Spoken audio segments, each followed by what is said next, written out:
Style করে টাকনোর উপর pant পরলে সব হবে কিনা? ভালো প্রশ্ন তো। আজকাল অনেকে স্টাইল করে কি করে, টাকনোর উপর প্যান্ট পরে, মানে এটা স্টাইল। স্টাইল যেটা বোঝা যায় কি, সালাতের খবর নাই, ইসলামের অন্য কোনো কাজের খবর নাই, কিন্তু মাশাআল্লাহ টাকনোর উপরে প্যান্ট আছে। তো দেখতে হবে এটা কেন পড়ছে, সে কি হারাম থেকে বাঁচার জন্য করছে নাকি এটা ফ্যাশনের জন্য করছে। ফ্যাশনের জন্য যদি করে তাহলে সেক্ষেত্রে এর কারণে সওয়াব হওয়ার কোনো কারণ হতে পারে না, কারণ ইন্নামাল আমালু বিন্নিয়াত, সমস্ত আমল নিয়তের উপর নির্ভর করে। আপনার উদ্দেশ্য যদি হয় দুনিয়া, তাহলে সেক্ষেত্রে দুনিয়াটাই হবে, সওয়াব আল্লাহর কাছে পাবেন না। ফ্যাশনের অংশ হিসেবে অনেকে দাড়ি রাখে, আছে না, ওই যে ফ্রেঞ্চ কাটিং বলে।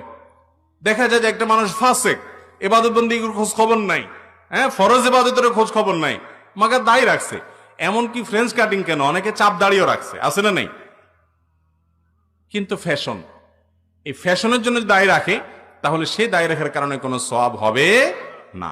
ফ্যাশনের কারণে কেউ টাকনোর উপরে প্যান্ট পরলো তাতে সওয়াব হবে না। তবে হ্যাঁ, একটা জিনিস হবে, ফ্যাশনের কারণে হোক আর যে কারণে হোক, সে টাকনোর উপরে তো পড়ছে, এই জন্য সে টাকনোর নিচে পড়ার যে গুনাহ সেটা দেখে অন্তত বেঁচে গেছে, কিন্তু আল্লাহর কাছে সওয়াব পাবে না। সওয়াব পাইতে হলে, এই বিনিময় পেতে হলে তার নিয়ত থাকতে হবে, উদ্দেশ্য থাকতে হবে আল্লাহর কাছে কি পাওয়া, আজর এবং বিনিময় লাভ করা।